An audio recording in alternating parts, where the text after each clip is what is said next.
Why? Okay, my NFL draft question for you. Number one, the draft is on Thursday. Why is this draft so late? Not time-wise. I don't mean like when the time of day it starts. I mean that the Super Bowl was over 2 months ago. The college football playoff, the last college football game took place like, I don't know, almost a year ago at this point, it feels like. Why? Like the NBA does it right. The finals are over. We bang out the draft right away. Why the hell Did you is just the draft? Did you just go from claiming to be the football guy because you got 7 reps in fucking Indiana high school football to then saying, why do they have the NFL draft in late April? They've had it at this point for the last 3 years, and even before that, they had it in the first weekend of April, so it's always been in April. That's what I'm saying. Why? Why is that? Why has nobody looked at it and said this is insane? Why don't we do this like, at a more reasonable time? You want me to do it? Okay, February, Super Bowl. March belongs to college basketball. Early April, opening day. A nice little spot in the calendar right here. Still in the first couple of rounds of the NHL and NBA. Perfect time for the NFL to take over. So it's out of respect. It's the perfect time as two sports are starting their playoffs and everyone's getting excited. I don't know if it's a perfect time as a sign of respect, but it's a sign of, hey, we're going to grab a spot on the calendar and it's going to be our. The NFL could grab any day they wanted to in the year. But that's what I'm saying. Why don't you grab it? Why they should do the draft like 3 days after the Super Bowl. Why? They should do it like that Thursday. The Super Bowl Sunday, the draft is because I don't know. It's like because you wake up on that Monday morning, you're like, damn, what do we have to look forward to? And if the draft started right away, that would be insane. It's a process. You have to go through the draft process. You have to interview people. You have to have the combine. If you do it 3 days after the Super Bowl, two teams haven't even scouted yet. What is the process? What process do we need? We have Senior Bowl in Mobile. We have the draft combine in Indianapolis. We have all myriad of pro days. We have all kind of interviews. They got to give them all kind of tests apparently, including some tests they just made up, like the S2 cognition test. They just made that up this year. There's a lot of things to go on. And finally, okay, so with that in mind, do you think that the Panthers still don't know what they're doing? No. They knew what they were doing like 2 months ago. I thought they knew what they were doing 2 months ago, but somewhere along the way, I think they switched course. I thought at first, and all the signs were they were going to go C.J. Stroud. Right when they got the pick, C.J. Stroud was the betting favorite. But now it is all flipped to where in the last 2 weeks maybe, Bryce Young is the slam dunk number 1 overall guy. And I don't know when the Panthers chose that, but that's where we're going. It was when C.J. Stroud did the S2 cognition. Yes. And he got a Titus-like score is what I hear. 18%. Now, listen, I don't know what the S2 cognition test entails. I don't know if I'd be good at it. I feel like 18%'s bad at anything. He did go to Ohio State to play school, Brandon. I can't think of. I don't. Can you think of anything in life, and this is a real question, where you could get 18% and it's good? Anything. 18% is good. I mean, if you're in an election, you get 18%, you got blown out. You're not going to get the office. I'm trying to think. I don't know this to be true, but I'm trying to think like just sports. Like if you made 18% of your putts, is that good? Like if you one-putted? No, I don't. No, think that would be bad. 18%. But most 18% of your three-pointers is terrible. 18. If you bat 180, it's terrible. I'm just picturing like I was picturing like you're standing over like if you're regularly standing over like 25-foot putts and you make 18%. I think if you made 18% of your 40-footers or longer, that's really good. Yeah, but you're probably right. If you make 18% of all putts, that's not good at all. No, because you've got a lot of short putts. What if you're a pitcher in the old National League and you have you bat 180? That's pretty good. I don't think that's terrible. Yeah, but that also doesn't exist anymore. The hitting was so bad that we just got rid of it. So yeah, 180 could have been good, but the fact that 180 was good means it has to go away. If you're like an 18%. I feel like third grade basketball. If you shoot 18% from the field, that's probably pretty good. I don't know. Yeah. If your third grade team hasn't adjusted the league, like a lot of third grade teams are playing on 8-9 foot rims. But if you're playing on 10-foot rims with regulation free throws, yeah, 18% would be okay. For girls, I think what happened. I think C.J. Stroud studied for the Wonderlic, and I think he was prepared for the Wonderlic. Studied for the wrong test. And he studied for the wrong test. I think this is a classic ACT SAT mix-up where he thought he was stepping into a different test, and then they gave him the S2, and he's like, "What the fuck is this? I wasn't ready for this." I think it's even more extreme than that. I think he was like studying the playbook of a team, and he just showed up to the S2, and all of his answers were just names of plays for the Tampa Bay Buccaneers or something. Do we have examples of questions of the S2? I don't know that we have examples of anything. I don't know that we even know what it is.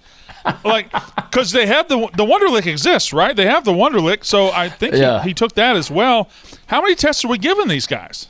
Listen, Cardale Jones had it right when he said, "We're not here to play school, we're here to play football." Everyone made fun of him, but as it turns out, that was the most apt commentary on college sports I think that anyone has ever offered. No, it's like if you could boil down American college sports to one sentence, Cardale Jones probably nailed it. Yes, he figured it out, and everyone laughed at him. And now, as more time goes by, everyone's like, "This guy might have actually been a." Weirdly enough, he is the smartest guy that's ever played football. At what point does Ohio State churning out these guys that bomb these tests? At what point does it become a reflection on the school itself?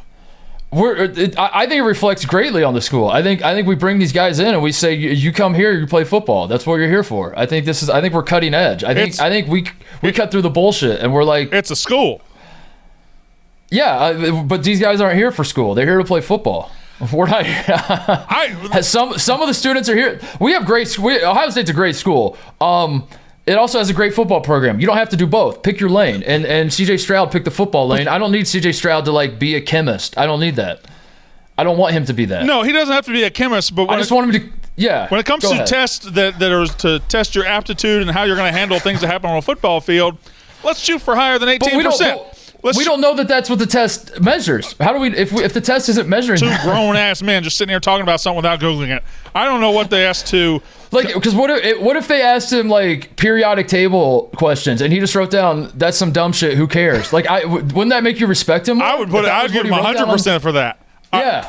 But isn't it funny that if one of the questions was, when did Magellan sail around the world, and CJ Stroud wrote down "don't care" in all caps and underlined it and submitted that as his answer, would you not respect him more? I would respect it, but I'm worried. We know that that's not what happened. I'm worried that he might have wrote down Thomas Jefferson. I'm worried that he wrote down something so incredibly bad so it's basically just an IQ test. That's all it is.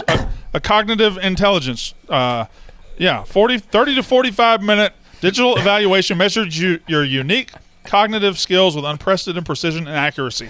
Here's the thing, though, Titus. Forget C.J. Stroud, because I think he's a terrific quarterback. This test, they just dropped this test on us last week. We've never heard of this test with the NFL draft. They just dropped it on us. They just dropped it on us out of nowhere. I'm with you. They should. We as the viewing public should know about this test before we hear about a kid going 18%. We should also set rules for our sports leagues, okay? Y'all can have one test. One test. Y'all get to test them one time. If it's a Wonderlic, fine. If it's an S2, fine. But you can't be running these guys through all these tests. They're job interviews. I don't take a test at a job interview. Did you? I did not. I've never interviewed for a job in my life, and it shows. But based on my performance at the jobs I take. You've never had one interview for your job? Well, I mean, I had you at least had a conversation with Dave Portnoy about this job. Yeah, we talked to Dave and stuff, but it wasn't. I never. But I always view interviews as I guess you're right. It is an interview. Yeah, I've interviewed, but I always view interviews as you're begging for the job. You're trying for the job. Not something like you're going to make an agreement. I was going with the grind set mentality on Instagram, where actually I was interviewing Dave for my own job at Barstool. You know what I mean? I walked into that room and I was like, I'm interviewing you. You sell me on me working for you. It seems like he passed. And the thing about working here, it's great. It's fun. You get all the benefits. You get to do all these great things. You get to go to all these great sporting events. It's the best job in the world. Occasionally, our boss will tweet out something real racist, and you have to act like you didn't see it. That's only occasionally. So just every so often. Every so often, that's fine. Just once or twice a week. So don't even worry about it. So these quarterbacks, we're going to keep that in, TJ. So I'm in the room with TJ right now. TJ is my producer. We're going to keep that in. I was just going to say that note on the S2 eval, it's such a fraud test that you can't even take it online. You need a specialized laptop or Xbox to take the test. That's what I'm saying. I think the S2 is actually Did you hear what he said?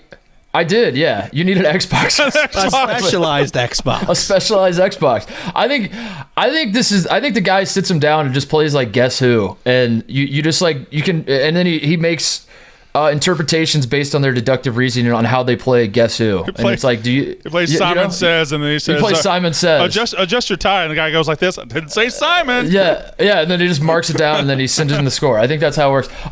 Let's talk about these four quarterbacks though: Bryce Young, C.J. Stroud, Will Levis, Anthony Richardson.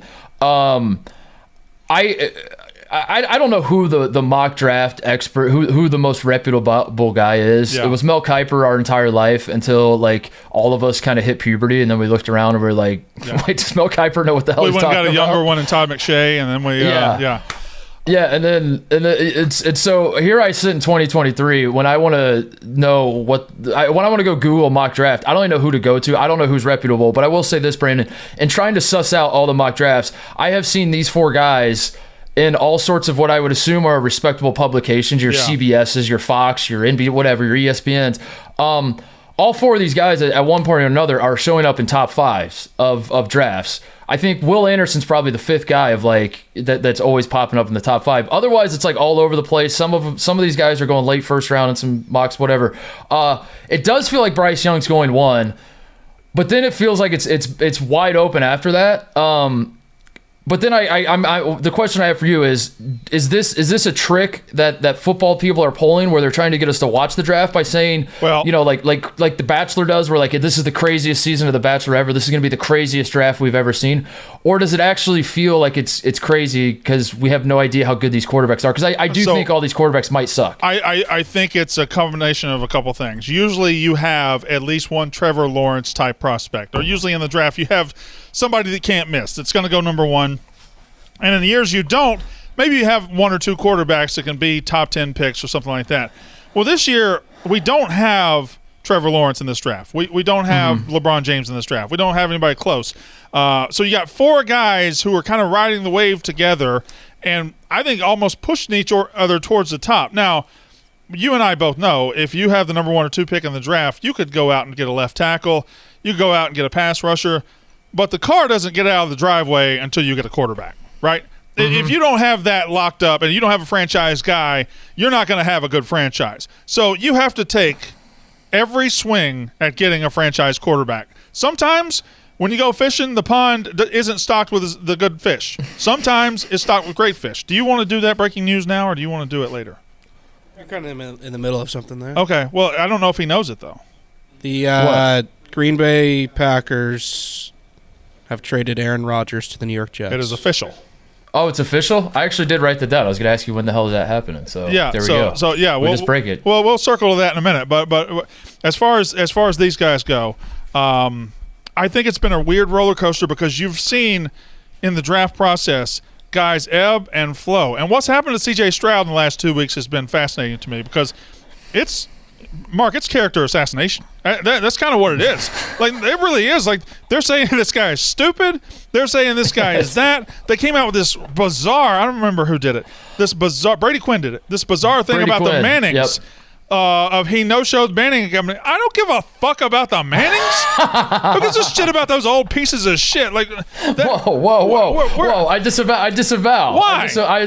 I just don't want the Mannings to see. I don't want the Mannings. What are the Mannings gonna do? Hold on. I just don't want them. You're sitting in front of a graphic that says the Mark Titus Show. They're gonna clip this out and send it out and be like, "Fuck this Mark Titus." What are the Mannings gonna do? Your face. I don't know. I like the Mannings. The oldest, whitest family in America. What are they gonna throw a country club at you or something? Shit. Anyway, so the C.J. Stroud thing has been bizarre because when I looked at these guys coming in the draft, I thought C.J. Stroud was my favorite. I think with a clean pocket, he is almost perfect. Like, if he's got a clean pocket and open receivers, he's making that throw every single time. Yes. When you fluster him, okay, it falls apart a little bit, but you can work on that. And Bryce Young, terrific, big arm, makes plays, and has been, Heisman winner, highlight stuffer, all of that. He's just tiny. He's tiny. He's tiny. But he's not going to get any bigger. But the remarkable thing about this draft is we have those two guys. C.J. Stroud has been to 2 playoffs. Bryce Young, who won a Heisman and went to a playoff. We have those two guys in this immense body of work, and then you have two guys that are along for the ride in Will Levis and Anthony Richardson, who were both objectively average at best, Yeah. at very best in college. Will Levis was average at best at Kentucky, and Anthony Richardson was, boy, when he was average, that was really stretching it for him. Like, I can't believe these guys are along for the ride with the other two. But I think so. From where I'm sitting, I feel like the thought on those two guys is that, like you said, if the pond is not stocked with great fish, and we're taking swings on quarterbacks anyway, why not take the massive swing on an Anthony Richardson who? He's not great at playing quarterback from what we've seen thus far, but he's great at everything else. And do you need to play quarterback in the NFL? Well, I don't know. I feel almost certain you do. And there's also the Josh Allen. That was my attempt at a Trent Dilfer. There's also the. Wait, hold on. Don't put me in here if he's going to be insulting Trent Dilfer. Sorry, my bad. What was I about to say? Because it was going to be. You're about to say great point, Titus. Because I wasn't going to say that. Yeah, you were, because Anthony Richardson is for all the jokes you make about like whether he can actually throw a football to a wide open receiver. The guy is an athletic freak, and he did shatter every measurable at the combine. He did. He's probably the most athletic quarterback that's ever tested the NFL combine. There's no probably, he is. He's the most athletic quarterback of all time. And there's also the Josh Allen corollary, right? Josh Allen in college was just okay, especially his last year. Like, he's not very good his last year. And he gets to the NFL, and he got drafted ahead of some guys, and people were like, oh, my God, they took this guy? Josh Allen's been phenomenal. Been great. Hasn't won a Super Bowl, but it's hard to win a Super Bowl. Right. He's been great. If one of these two guys becomes that, it's worth it, right? And if I were taking a shot, I would probably take a shot on Will Levis before I took a shot on Anthony Richardson. It doesn't surprise me. That doesn't surprise me. Why? Do you want to say it, or do we all just know why? Do you want to say it out loud, or do you just want everyone to just kind of like just leave it? I actually do want to say it out loud to fill in the gaps that you're just absolutely I didn't say bulldozing in the road right now. I didn't say. But I mean, like, we all knew you were going to say that. I didn't know if you wanted to explain why or not, or just let it sit. You're a real.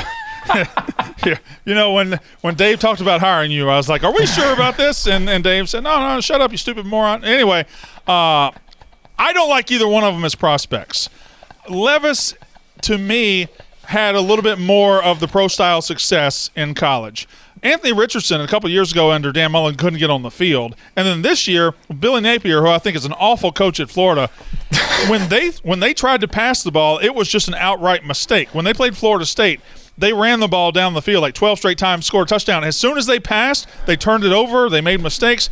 Will Levis has shown more with his arm and with pro-style offense than Anthony Richardson has. That being said, I understand how appealing Anthony Richardson's skill set or athleticism is. I'm just playing devil's advocate here. No, you were no. You weren't playing devil's advocate. You were calling me a racist. I didn't. What the fuck, dude? I was talking about Will Levis having played in the Big Ten and the SEC and having seen like both great levels of yes, that's what you were football, talking about. Whereas Anthony Richardson hasn't. He has more experience. No, let's flesh that out real quick. I want you to explain why I thought Will Levis would be a safer pick than Anthony Richardson. Because he played at Penn State. He's seen like big, high major college football at Penn State. He's seen like being an underdog. He's had the chip on his shoulder at Kentucky. He's just like ran the gamut of college football. Where he's had big expectations placed on his shoulders. He's had, Did you he's watch? gone to Kentucky where not a lot was expected. Then a lot was expected this year. Yeah. And Kentucky was kind of disappointed. I just felt like Will Levis has had more thrown in. I thought that's what you were going to say. He was. But you didn't. He was very disappointing this year. I never really thought he would be very good in college. His first year at Kentucky, he had 8 SEC games. He threw for more than 200 yards once. Like, that's really, really bad. Like, if you're a first-round pick, you got to be able to throw for yards against these offenses. But Anthony Richardson never showed it. He never showed an accurate arm. Yeah. But okay, so if I was playing devil's advocate about Anthony Richardson, and I don't know if I am, I just like playing devil's advocate, especially with you. You should say devil's advocate about 3 more times. So the knock on Ohio State guys, and I do want to talk about that, by the way, with CJ Stroud. Don't ever draft Ohio State quarterbacks, because when they're in college, they are surrounded by the best offensive linemen, the best receivers. They're throwing to wide open guys. They have schemes that are better than and once they get to the NFL and there's not as much separation, they can't now hit guys unless they're wide open and they suck. And that's the reason you should never draft Ohio State guys, because basically the argument boils down to they're too good. They're so good in college. Like, Ohio State is so good in college that we can't actually get a good read on these guys. Is the opposite true of Anthony Richardson? Because as you said, if Billy Napier sucks as a coach and that their passing attack was dog shit and a mess and all that sort of thing, can't you talk yourself into draft the guy who's this happens in basketball all the time, where you draft the athletic freak and you as like a GM or a coach, you have the ego and you say, I'm going to draft the athletic freak because I can't teach Peyton Manning to be an athletic freak, but I could maybe teach Anthony Richardson how to throw a football. It doesn't work that way. But for some reason, guys do that with basketball too. Where you're like, this guy can't shoot, but once I get a hold of him, I will teach him how to shoot threes, and I'll make him. Well, the only problem here with that, and it's fine comparison. In the NBA, if you draft a young athletic freak, you're usually drafting a 19 to 20-year-old, and you've got 3 or 4 years. You got 3 years. You can turn him into whatever you want to turn him into. If you want to turn him into a 3-and-D guy, you can put the effort into that. With a first round, with a top 5 NFL draft pick, he's got to be good almost immediately. Right away. You can't dick around if you're a first-round draft pick. Now, if they were picking him in the 3rd round, bring him along as a backup. Teach him your system. Do what you got to do. This guy's the face of the franchise on Thursday night. On Thursday night, he will be the face of somebody's franchise, and you don't wait for faces of franchise. So you have to decide, all right, I'm probably going to eat it for at least half a season with this guy.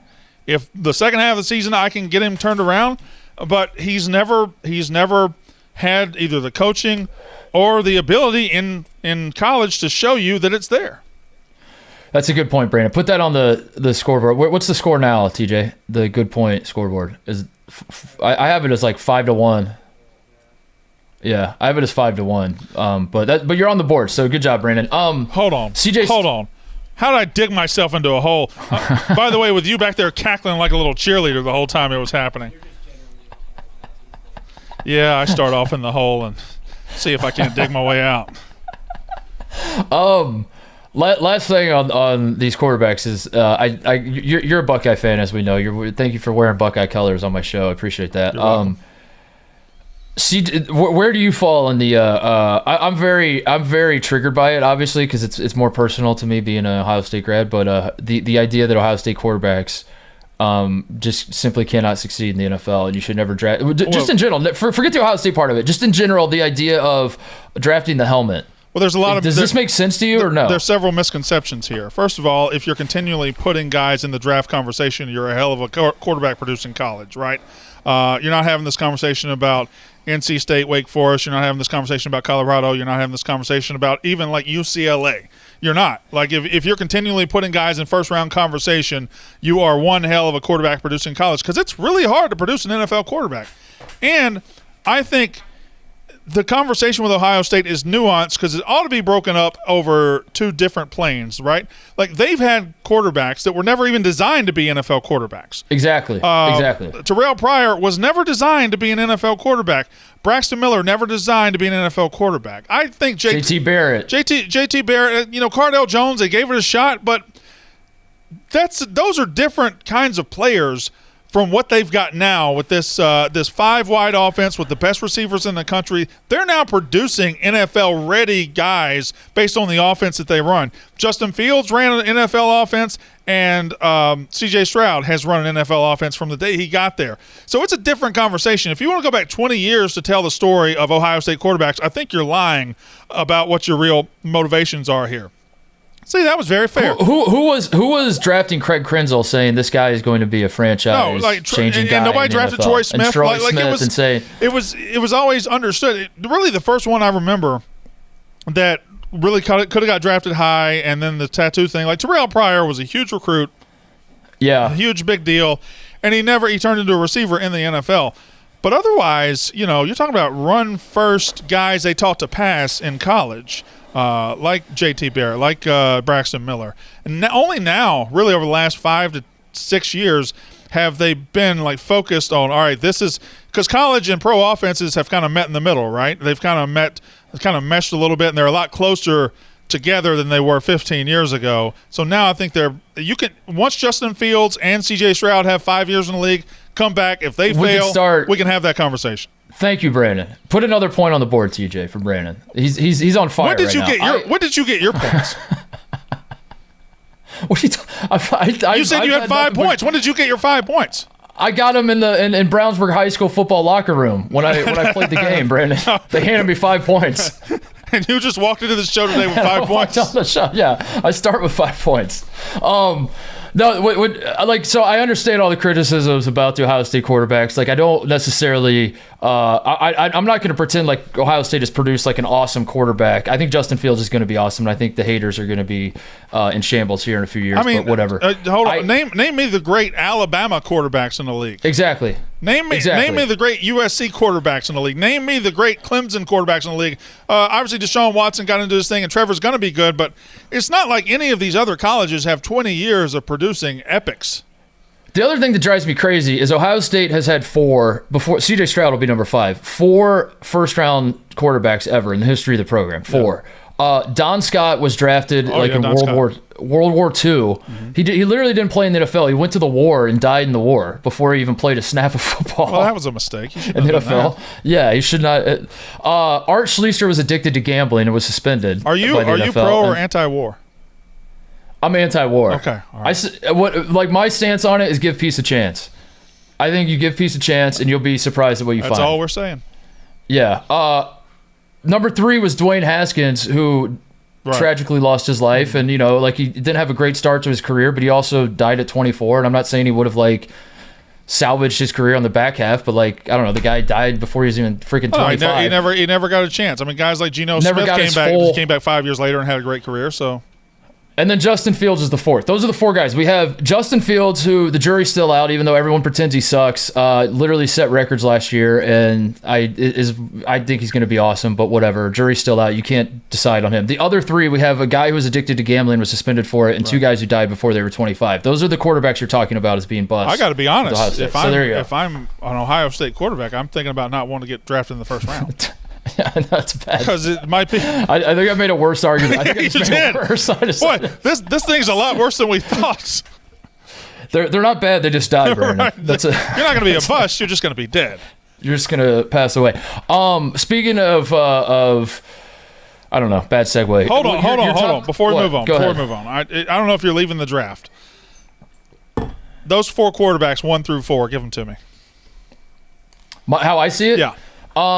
I actually don't like CJ Stroud that much because I know him too well. I could do 3-hour podcasts on just CJ Stroud because I very much identify the talent. I think he is an insane passer of the football. Yeah. Everything you said, when he sits in a clean pocket, the ball will be you couldn't walk it down the field and place it into a receiver's hands better than he could throw it. Right. I love everything about his physical tools. I do think that there is some truth to the whole having the dog in him argument that people make, where it's become a meme and people roll. He has 0 heart whatsoever. There's a little bit of a toughness problem, yeah. There is absolutely a problem, and it's coming on the heels of him of Justin Fields having the exact opposite issue when he was at Ohio State. Not even an issue. I shouldn't even put it that way. But if you're a Buckeye fan and you watch Justin Fields play, you would run through a brick wall for the man. You would do I would rather watch Justin Fields lose some games than watch CJ Stroud win some games. I'll put it that way. Because when Justin Fields throws an interception, it feels like whether he does it or not, and perception is reality, so it doesn't matter if it's fact. My feelings matter more than the facts, Brandon. Sure. When Justin Fields would throw an interception, it felt like he would cut his dick off if he had to clothesline the guy who picked him off. He would chase him. When CJ Stroud would throw a pick, he just kind of mopes to the sideline, just kind of sits there damn, that's a bummer. I'll get him next time. And that I understand, making that argument makes you sound insane. It makes you sound like a boomer. Yeah. But I swear to God, if you've watched Ohio State football, it is night and day difference between how Justin Fields approached the game of football and how CJ Stroud approached it. So I don't think I think Justin Fields is going to be a better NFL quarterback because I think Justin Fields will just will his way to figure out how the fuck to be successful. And CJ Stroud will face adversity and he'll just kind of mope and keep doing what he does. So I think I go Bryce 1, but CJ Stroud very close behind him as 2. Will Levis a distant third, and then Richardson fourth. If you'll notice, I had Levis third, and then I had Bryce Young and C.J. Stroud ahead of him. I would do Bryce one. I still think you have to do Stroud second because I think it's a massive gap though. Yeah, but I don't know. If it is. I don't know. I think I'll do this. Give me Caleb Williams and Drake May 1 and 2. Well, that's an interesting thing, right? Like if I'm I don't know. I know the Texans are going to pick a quarterback, right? But has a conversation ever happened where they're like, hey, you know what? We could take one of these 4 guys, or look what's coming next year. Like Caleb Williams is coming next year. Drake May's coming next year. Two big time guys. Okay, so hear me out. If you're the Panthers, you got Drake May down the road at Chapel Hill. You know he's coming down the pike next year. Yeah. Why take Bryce Young? They're going to take Bryce Young. We know that, but I'm just having some fun here. We're just goofing. We're just goofing now, Brandon. Why not take a massive swing or trade the pick, trade down something? Take the massive swing on Anthony Richardson. Give him a year to see what he's got. If he sucks ass like he did at Florida, and you're bad again, get Drake May. Get Drake May next year. When it's your turn. And if he doesn't, then guess what? You just got you got your new Cam Newton. When it's your turn at the buffet, you got to put the most delicious looking food on the plate.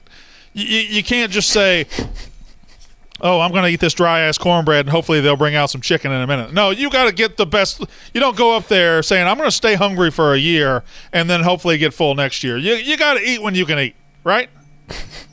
Yes. My metaphor involves food. Fishing, fishing, and buffets. Yes. I don't know if you can tell, but my metaphor ability is basically just me being me. It all comes from where I'm at. Yeah, what part of the country are you from again? With the buffet and the fishing talk and the the most beautiful God's country.